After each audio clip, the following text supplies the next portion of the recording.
আমরোহায় দুর্ঘটনায় নিহত বেলঘড়িয়া নিবাসী চিকিৎসক অর্ণব চক্রবর্তী।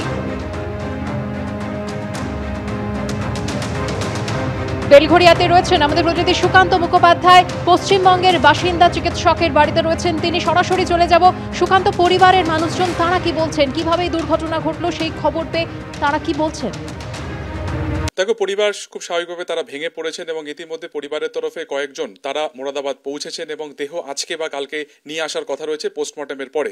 গতকালকে ইউনিভার্সিটি থেকে বেরোনোর পরই কিন্তু তারা চারজন বন্ধু একটি ডিজায়ার গাড়িতে যাচ্ছিল এবং ঠিক ন্যাশনাল হাইওয়ে 9 সেখানে একটি দাঁড়িয়ে থাকা গাড়ির পিছনে সজোরে ধাক্কা মারে গাড়িটি এবং ঘটনাস্থলেই মৃত্যু হয়েছে চারজনের। আমরা রয়েছে অর্ণব চক্রবর্তী, বেলঘড়িয়া পূব পাড়ার বাসিন্দা, তার বাড়িতে স্বাভাবিকভাবে গোটা পরিবার কিন্তু ভেঙে পড়েছেন। আমরা সরাসরি তার বাবার সাথে কথা বলে নেব।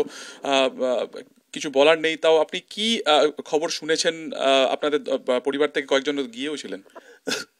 আমি আর কি বলবো, কালকে রাত্রিবেলা হঠাৎ একটা ফোন আসে আমার কাছে 10টার সময় যে আপনার ছেলে অ্যাক্সিডেন্ট হয়েছে, আপনারা এক্ষুনি চলে আসুন। তারপরে 10 মিনিট পরে আমি আবার ফোন করি, তখন তারা বলেন আমাকে যে আপনার ছেলে মারা গেছে এবং 4 জনই মারা গেছে। আমি বললাম কী করে হলো দুর্ঘটনা? বলো ট্যাঙ্কারে ওই গাড়িটা ধাক্কা মেরেছে, সুইফট ডিজায়ার গাড়িটা। তারপরে তো তোমার ফোন করি, তারপর সমস্ত লোক আসে পাড়ার, তারপর লোকজন ঠিক করে আমরা আজকে সকালে, কালকে ফ্লাইটের টিকিট পাইনি রাত্রেবেলা, এখন পাঠিয়ে দিয়েছি 3 জনকে ওখানে। এই গাড়ি যেটা পুলিশ সূত্রে আমরা সেখান থেকে জানতে পারছি, মোরাদাবাদ পুলিশ সূত্রে, যে এই ডিজায়ার গাড়ি ছিল, গাড়িতে 4 জন ছিল, গাড়িতে মদের বোতল পাওয়া গেছে, কিছু চিপসের প্যাকেটও পাওয়া গেছে। এই ব্যাপারে কি বলবেন? আমার তো এসব কিছু জানি না, আমার ছেলের মধ্যে নেই, একদম কোনোদিনই এসব করেনি। একদম মিশনে পড়তো, সেখান থেকে ওখান থেকে চান্স পেয়ে ওখানে আমি ওকে পড়িয়েছিলাম। অ্যালকোহল কনজিউম করাবে এরকম কোনোদিন একটা বিড়িও খাইনি, আমিও খাইনি কোনোদিন, ও খাইনি, শুধু চা ছাড়া। গাড়ি কি চালাতে পারতো? না, গাড়ি চালাতে পারতো না, ও ড্রাইভিং লাইসেন্সও নেই, গাড়ি চালাতেও পারতো না। এই যে যারা ছিল 4 জন, এদের সাথে কি মাঝে মধ্যে বেরোতো বা গতকালকে বেরোনোর আগে কথা বলেছিল আপনার সাথে? না, কোনো কথা বলেনি, কোনোদিনই বেরোতো না, খুব একটা বেরোতো না, হোস্টেলেই থাকতো, হোস্টেল থেকে বেরোতে দিত না। কিন্তু হঠাৎই কালকে আমাকে এই দুর্ঘটনার খবরটা ওরা দিল আমার কাছে। আপনাদের পরিবার থেকে কয়েকজন গেছে, মে মাসে আসার কথা ছিল, ইন্টার্নশিপে ছিল। হয়ে যাবে মে মাসে, তো জুন মাসে কনভোকেশন করে আমি ওকে নিয়ে আসবো।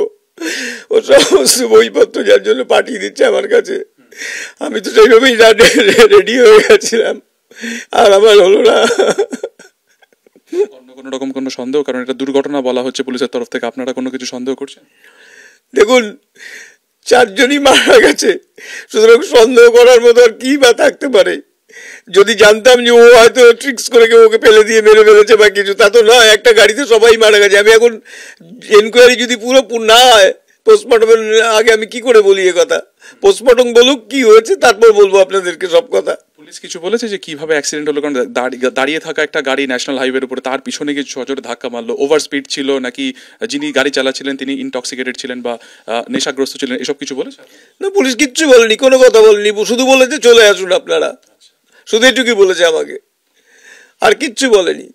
স্বাভাবিকভাবে গোটা পরিবার ভেঙে পড়েছে। তার মা অর্থাৎ অর্ণবের মা এই মুহূর্তে কিন্তু কথা বলার পরিস্থিতিতেও নেই এবং পরিবারের তরফ থেকে বেশ কয়েকজন সদস্য তারা ইতিমধ্যে মোরাদাবাদ পৌঁছেছেন।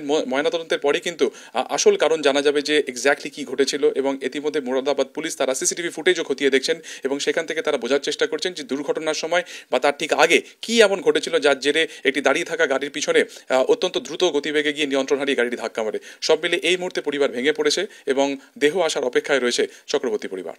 এবিপি আনন্দ, এগিয়ে থাকে, এগিয়ে রাখে।